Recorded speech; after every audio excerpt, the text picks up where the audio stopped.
Hey there, fellow plant lovers. Welcome back to Botanic Haven, your go-to channel for everything gardening, plant care, and creating those beautiful green spaces, both indoors and out. Today we're diving into something that drives gardeners absolutely crazy, and I mean that in the most frustrating way possible. You've planted your seeds, watched them sprout with all the excitement in the world, and then boom, they just stop. They look fine, they're green, they seem healthy, but they're not growing. Not even a tiny bit. It's like they've hit an invisible wall and decided to take an indefinite vacation from life. Trust me, I've been there more times than I care to admit. And I know how maddening it can be when your seedlings decide to stage a sit-in protest right there in their little pots. The worst part is that you keep checking on them every day, expecting to see some change, some progress, anything really. But day after day, they look exactly the same. It's enough to make you question whether you've somehow broken the fundamental laws of plant biology. So let's talk about why this happens and what you can actually do about it. The thing is, seedlings are kind of like babies in a way. They need very specific conditions to thrive, and if even one thing is off, they'll throw a tantrum by simply refusing to grow. But unlike babies, they can't cry or tell you what's wrong. So we have to play detective. I remember my friend Daisy telling me about her tomato seedlings last spring. She'd started them indoors. They germinated beautifully, developed their first true leaves, and then nothing. For 3 weeks, absolutely nothing changed.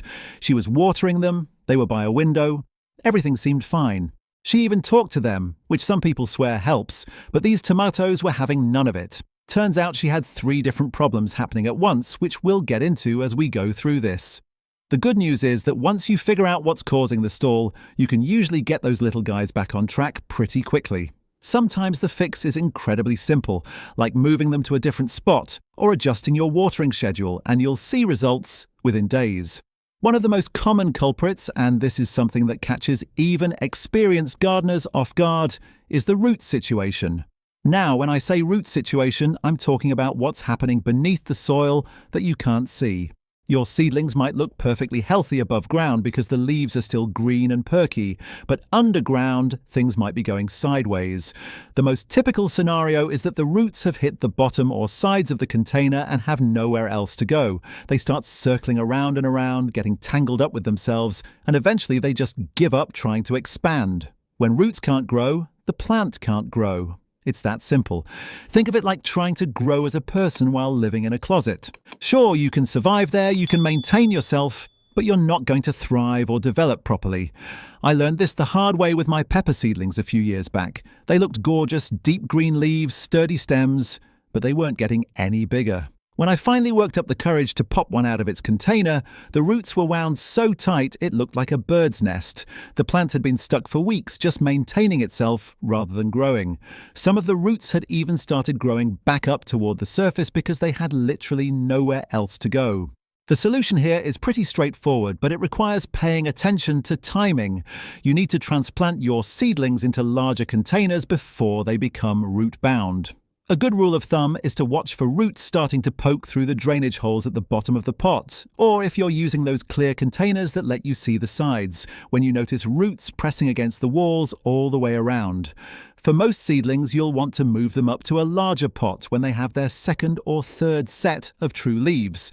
And here's a tip that saved my gardening sanity. When you transplant, go ahead and gently tease apart those roots a bit if they've started circling. It might seem rough, but it actually encourages them to spread out into the new soil instead of continuing their circular pattern. Use a good quality potting mix, not garden soil, because potting mix is specifically designed to be light and fluffy, giving roots room to breathe and expand. Garden soil is way too dense and compact for containers, and it can actually make the root binding problem worse. I like to add a little perlite or vermiculite to my potting mix to make it even lighter and improve drainage, which roots absolutely love. If this guide has helped you, write 1 in the comments, and if not, write 0. This way, I'll know which tips are most useful for your garden. Now, let's move on to another sneaky problem that stops seedlings in their tracks, and this one is all about temperature. Plants are incredibly sensitive to temperature, way more than most people realize. Each type of plant has what's called a temperature range where it grows best. And if you fall outside that range, growth just stops. It doesn't necessarily kill the plant, which is why your seedlings still look healthy, but it puts them into a sort of suspended animation. I see this all the time with people who start their warm season crops way too early in cold houses. Your tomatoes, peppers, eggplants, cucumbers, all those summer lovers. They need warmth to grow. We're talking consistently above 60 degrees Fahrenheit, and they really prefer something in the 70s for active growth. Below that threshold, their metabolic processes slow way down, almost to a crawl, and they just sit there waiting for better conditions. My buddy Oliver made this mistake with his cucumber starts. He planted them in March because he was so excited about the growing season, but his house was still pretty chilly, hovering around 55 to 60 degrees. The seeds germinated fine because he used a heat mat, but once he took them off the heat mat, they just sat there, week after week, same size, same everything. The problem was that cucumbers basically shut down below 65 degrees. They weren't dying because it wasn't freezing, but they weren't growing either.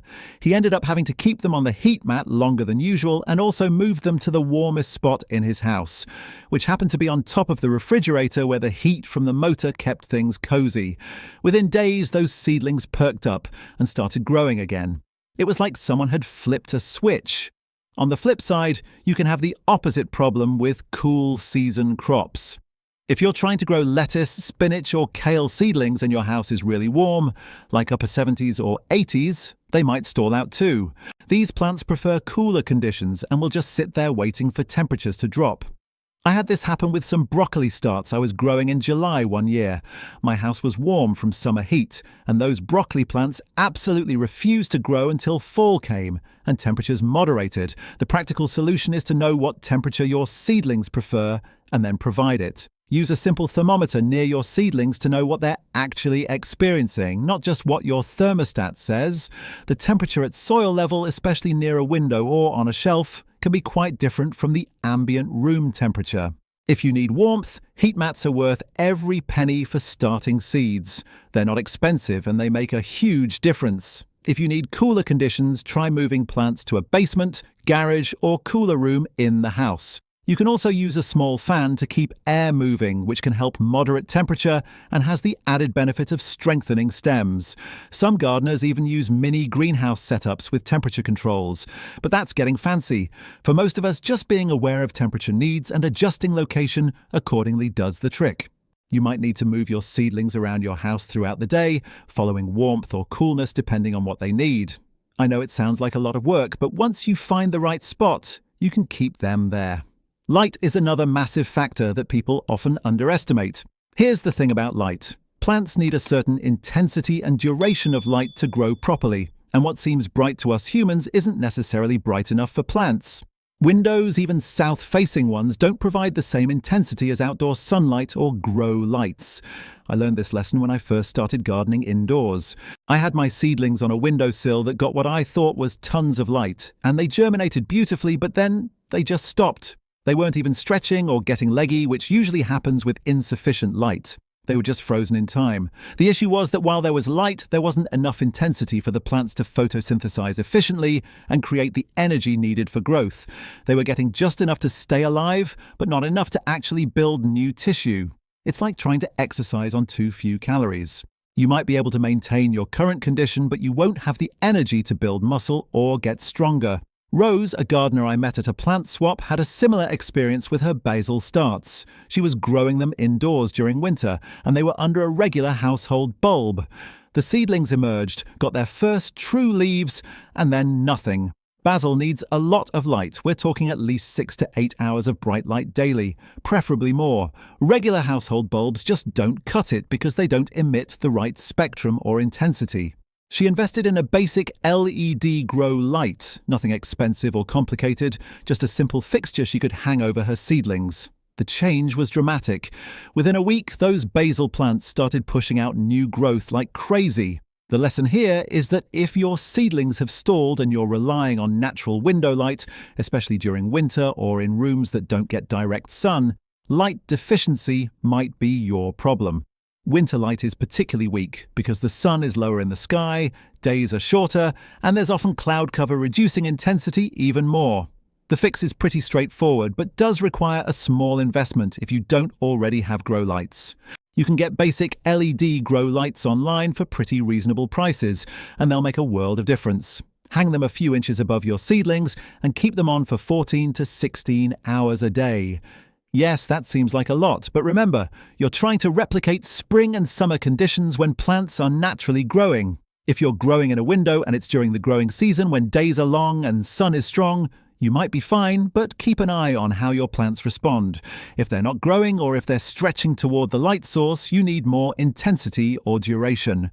Moving plants outdoors once the weather permits is also a game changer because nothing beats real sunlight for intensity and spectrum. Even a cloudy day outside provides more light intensity than most indoor setups. I usually try to get my seedlings outside as soon as possible, even if it's just for a few hours a day, because the difference in growth rate is remarkable. Water issues can also cause this mysterious growth stoppage, and it's tricky because both overwatering and underwatering can create the same symptom of stunted growth, while the plant still looks relatively healthy. With overwatering, the soil stays constantly soggy, which means roots can't get oxygen. Roots need to breathe just like we do, and when soil is waterlogged, the air pockets that normally exist between soil particles fill with water. Roots suffocate, they can't function properly, and the plant stops growing. The frustrating part is that overwatered seedlings often still look green and healthy for a while because the leaves haven't started showing stress symptoms yet. But underground, root development has stopped or even started to rot, and without healthy roots, there's no growth. It's one of those invisible problems that can persist for weeks before you see obvious symptoms above ground, and by then the damage might be severe. Ivy told me about her sunflower seedlings that did exactly this. She was so worried about them drying out that she watered them every single day, sometimes even twice a day. The soil never had a chance to dry out even a little bit. The seedlings stayed the same size for almost a month. When she finally decided to check the roots, they were brown and mushy instead of white and firm. That's root rot from too much water. She had to start over completely. On the other end, underwatering can also stall growth. When soil gets too dry, plants go into survival mode. They stop growing and focus all their energy on just staying alive. You might not see obvious wilting because seedlings will try to maintain what they have, but they won't push out new growth until conditions improve. The key with watering is finding that sweet spot where the soil is moist but not soggy, and it's allowed to dry out slightly between waterings. This creates a wet-dry cycle that actually encourages root growth because roots will grow downward and outward, searching for moisture. The way to handle this is to develop good watering practices. Use containers with drainage holes, always no exceptions. Check soil moisture by sticking your finger into the soil about an inch deep. If it feels dry, water. If it feels moist, wait. For seedlings, you want to water thoroughly when you do water, meaning water until it drains out the bottom, but then don't water again until the top inch of soil has dried out. This encourages roots to grow downwards, searching for water, which creates a stronger root system. Also use well-draining potting mix, not dense garden soil that holds too much water. If you think you've been overwatering, let the soil dry out more between waterings and consider repotting with fresh, dry potting mix if the roots look questionable. If you've been underwatering, increase frequency, but still allow that slight drying between waterings to keep roots healthy. I also recommend bottom watering for seedlings sometimes, where you place the container in a tray of water and let it soak up what it needs from below. This prevents surface soil from staying too wet, while ensuring deeper roots get moisture. Nutrient deficiency is another reason seedlings stall, though this one usually takes a bit longer to manifest than some of the other issues we've discussed.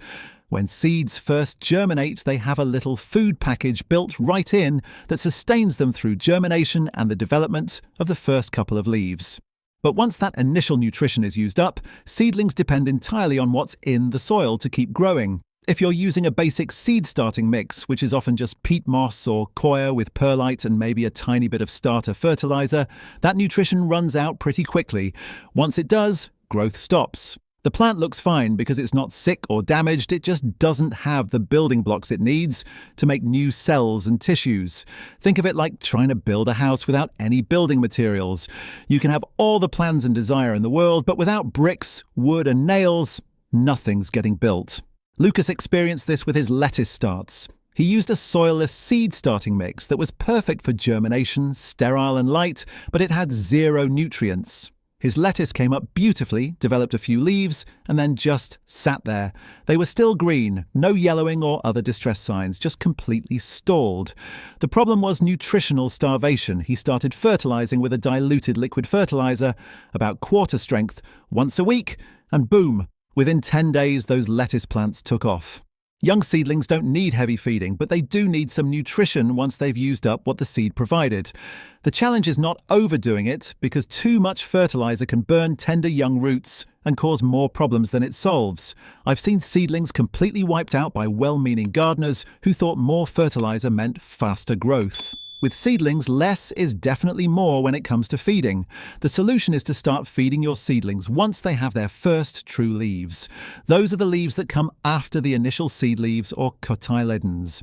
Use a balanced liquid fertilizer diluted to about a quarter of the recommended strength. Feed once a week or every other week depending on how your plants respond. Watch for signs of improvement like new leaf development or stems getting thicker. If you notice the bottom leaves starting to yellow while the plant is otherwise healthy looking, that's often a sign of nitrogen deficiency, which feeding will correct. If you're using a richer potting mix that already contains fertilizer, you might not need to feed for several weeks or even months, but check the bag to see what's included. When in doubt, a light feeding is safer than no feeding once seedlings are a few weeks old. I like using fish emulsion or seaweed-based fertilizers for seedlings because they're gentle and provide a broad spectrum of nutrients, not just the basic nitrogen, phosphorus, potassium trio. Finally, let's talk about something that doesn't get mentioned nearly enough, and that's transplant shock or handling stress. Sometimes seedlings stall simply because they've been moved, repotted or handled and they need time to adjust.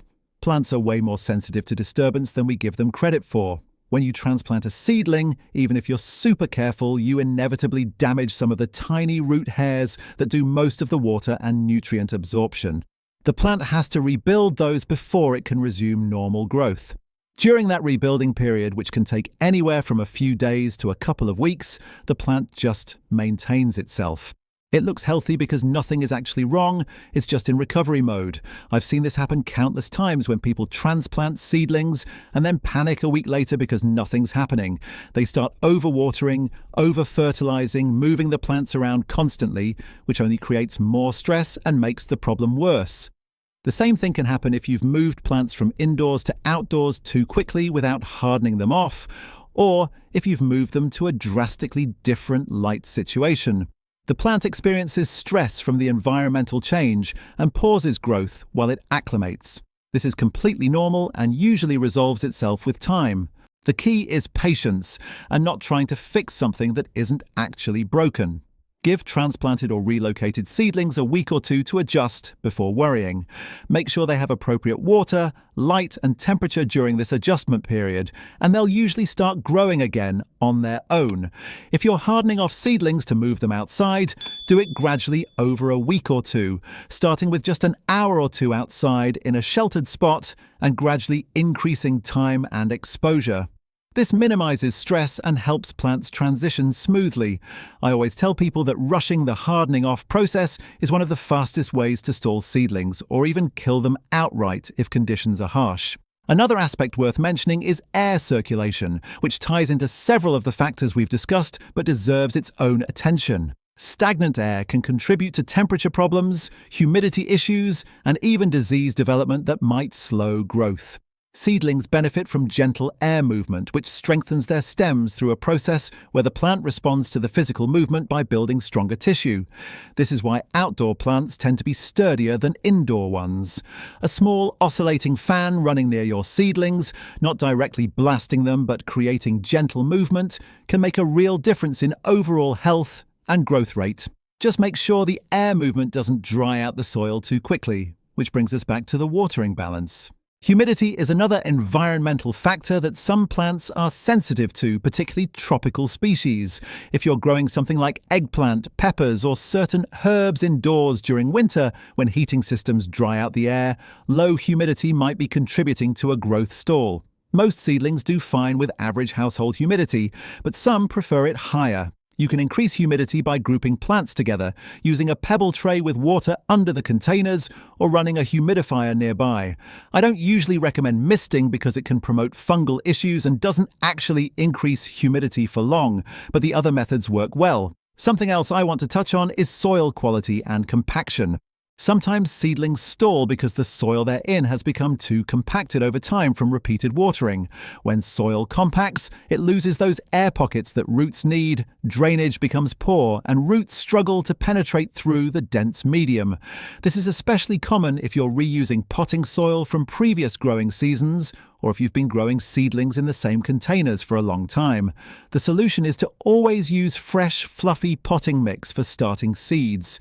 And if you notice the soil surface becoming hard or crusty, that's a sign you might need to repot into fresh medium. Another soil-related issue is pH. Different plants prefer different pH levels, and if your soil is too acidic or too alkaline for what you're growing, nutrient uptake can be blocked even if nutrients are present. Most seedlings do fine in slightly acidic to neutral soil, around 6 to 7 on the pH scale, but some plants have more specific requirements. Pest issues can also cause mysterious growth stalls, though usually you'll see some other symptoms too. Tiny pests like aphids, spider mites, or fungus gnats can stress seedlings to the point where they stop growing. Check the undersides of leaves regularly, look for any webbing or tiny moving specks, and inspect the soil surface for signs of fungus gnat larvae. These pests are sneaky and can build up populations before you notice obvious damage. If you catch them early and address the infestation, seedlings will usually resume growth once the stress is removed. I use insecticidal soap or neem oil for most pest issues on seedlings, applied carefully according to directions. Disease can also be a culprit, though again you'll usually see symptoms beyond just stunted growth. Damping off is a common fungal disease that affects seedlings, causing stems to rot at the soil line. But there are other fungal and bacterial issues that might cause growth to slow without immediately killing the plant. Good air circulation, proper watering practices, and starting with sterile seed starting mix all help prevent disease. If you suspect disease, remove affected seedlings immediately to prevent spread, and consider starting fresh with clean containers and fresh soil. One more thing that's often overlooked is the quality of the seed itself. Old seeds or seeds that weren't stored properly might germinate but lack the vigor to grow strongly. They might produce weak seedlings that stall early because they simply don't have the genetic vitality to thrive. This is why it's important to buy seeds from reputable sources, store them properly in cool, dry conditions, and pay attention to germination rates. If you notice that a whole batch of seedlings from the same seed packet is struggling while others are thriving, the seed quality might be the issue. There's not much you can do about this except start over with fresh seeds. Understanding all these potential reasons for seedling growth stalls, from root binding and temperature issues to light deficiency, watering problems, nutrient needs, transplant stress, and the various environmental and biological factors, gives you a comprehensive troubleshooting framework. The important thing is to stay calm and systematically go through the possibilities. Check the roots to see if they need more space. Verify that temperature is in the right range for your specific plants. Make sure light is adequate in both intensity and duration. Evaluate your watering practices to ensure you're not over or underwatering. Consider whether your seedlings have the nutrients they need, and give recently transplanted or moved plants time to adjust before assuming something's wrong. Look at air circulation, humidity, soil quality, and check for pests or disease. More often than not, you'll find the answer in one of these areas, and once you address it, your seedlings will reward you by finally starting to grow again. The beautiful thing about gardening is that it's all a learning process. Every stalled seedling teaches you something about what plants need and how to read their signals better. Don't beat yourself up if you run into this problem, because literally every gardener has been there. I still occasionally have batches of seedlings that mysteriously stop growing, and I have to go through my mental checklist to figure out what's going on. The difference now is that I know what to look for and how to fix it, and with this guide, you do too. Keep experimenting, keep observing your plants, and keep learning from both successes and challenges. That's what makes gardening such a rewarding hobby. Your seedlings will bounce back, and before you know it, you'll have thriving plants ready to move into the garden or wherever their final home will be. Remember that patience is truly a gardener's best virtue. Sometimes the best thing you can do is make the necessary adjustments and then step back and give your plants time to respond. Plants operate on their own timeline, not ours, and respecting that is part of becoming a better gardener. Thanks so much for hanging out with me today here at Botanic Haven. I hope this guide helps you troubleshoot your seedling issues and gets your garden back on track. Happy growing, and I'll see you in the next one.